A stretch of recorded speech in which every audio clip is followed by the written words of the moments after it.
to day 1 of the Not Your Average Abs Challenge, a challenge designed to help you better understand core strength, stability, and endurance so you can be feeling strong through your entire core and move the way you want to. So I want to start by saying that this is general fitness advice, so please make sure that you make choices that best fit you, whether or not you choose to do an exercise or not. You are the CEO of your own body. We do not push through pain, and you pick what is most appropriate for you. And then I just want to go over the challenge aspect of these videos. So just a reminder that if you want to participate in the challenge online, all you have to do is take a short video clip, doesn't have to be the whole thing, of each of the workouts for these next 5 days. You post on Instagram or put it in your stories on Instagram with the tags Not Your Average Abs Challenge, hashtag Foster Strength Squad, and then mention @FosterStrength. You do that for the 5 days and you're entered to win a free spot in the Foster Strength Squad, the group training program, for the month of September. Again, you can do these workouts as you like and not post online, but those are the instructions for the online challenge. You'll find those instructions in your email as well. So how we'll start all these videos is by talking a little bit about the exercises that we're going to be doing, why we are doing those exercises, helping you through that, and then I'll provide a short circuit at the end so you can do all these exercises together. And you can do these as standalone core workouts, or you can add them, tag them to the end of an existing workout that you're already doing.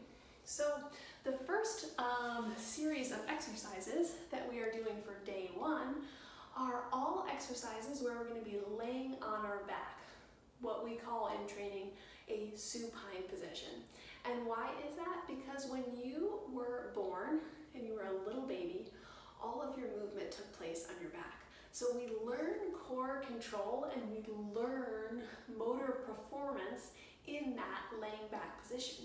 So the exercises that we're going to do to better understand core stability is beginning on our back. You're going to see 3 different exercises, and I'm going to talk a little bit about variations that you can do on these exercises. So you're going to start with a dead bug. In a dead bug, you're laying on your back with your arms straight above you and your knees directly over top of your hips. So in this position, what we're trying to do is maintain contact with the floor with our spine. You might have a slight space between your low back and the floor, but the goal here is to minimize that space and not get excessive lumbar extension or a huge gap between the floor and your low back. So while pressing those points of contact into the floor, you're going to move the opposite arm and leg, extend, and come back. Extend, and come back. As human beings, we move with opposite arm and leg a lot, but you'll be surprised that you may have to use some brain power on this exercise. You're thinking about really trying to bring your ribs toward your pelvis and maintain that spinal contact with the floor as you move. You can make this exercise more difficult by extending your legs straight and coming from a straight leg position into the dead bug. You can also make this exercise more difficult by pressing your hands into the wall above you, driving your arms forcefully into the wall as you do the lower body portion of the exercise.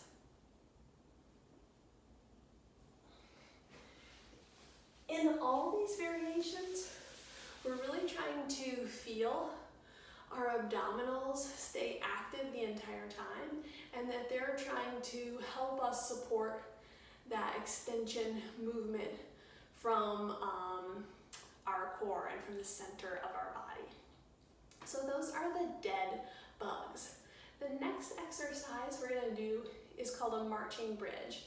So a glute bridge, which is a variation of what we're going to do today, is typically seen as an exercise for your glutes or your bottom.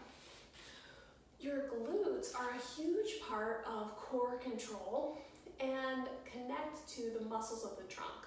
So that's one of the reasons why we have a bridge variation in our core exercises today. But also what we're going to do in our marching bridge variation is create some instability by adding dynamic movement and have our abdominals help us resist movement. A lot of times we see a ton of abdominal exercises that are sort of repetitive crunches or sit-ups, which have their place, but one of the important jobs of the abdominals is the actual stability component, where it keeps our body from succumbing to different forces. So we're trying to stay stable and actually resist movement. And that's what we're going to do in our marching bridge variation. So similarly to the dead bug, we're thinking about feeling that low back on the floor.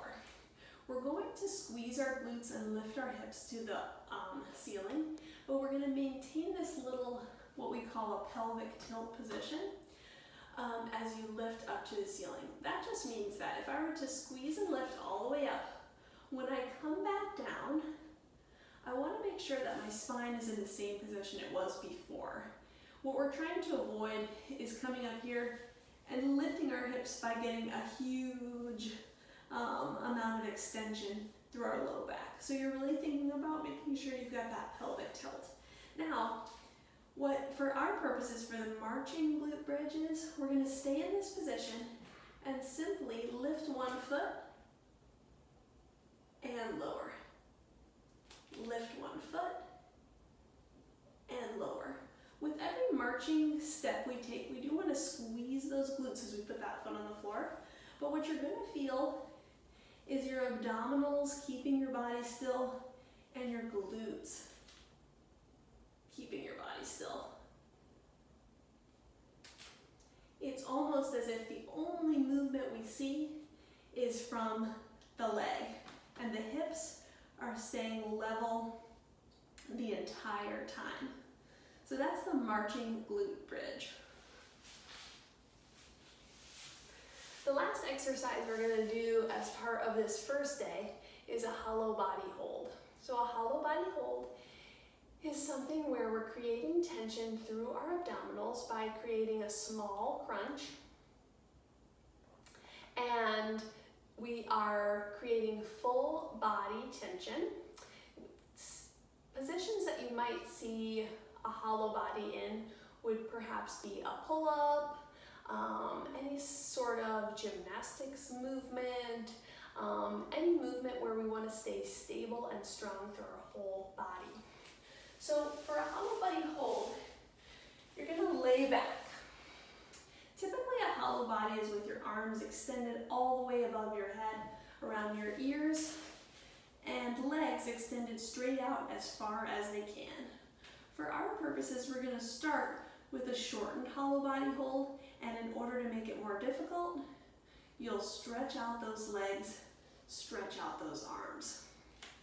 So we're going to get into this position, that same dead bug position. For our hollow body though, we're going to imagine bringing those ribs down to the pelvis with a tiny crunch. It's about like a half of a crunch, maybe even a quarter of a crunch. My shoulders are actually going to lift off of the floor as I bring my ribs down toward my pelvis. If you have difficulty holding your neck in this position, you could always put your hands behind you, but we're really trying to pull that chin toward our chest. So then you're going to extend your legs as far forward as you can and hold, maintaining that abdominal tension. We use the knees close position so that you can make sure you extend your legs only as far as you can maintain that good position. Again, really aiming to, as soon as you start to feel that the small of your back lift off of the floor, we may have gone too far.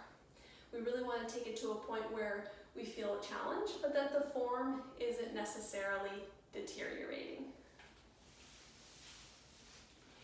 So those are your 3 exercises for your first day of the Not Your Average Abs Challenge. Now, what you're going to do is take those exercises and put them into the circuit here.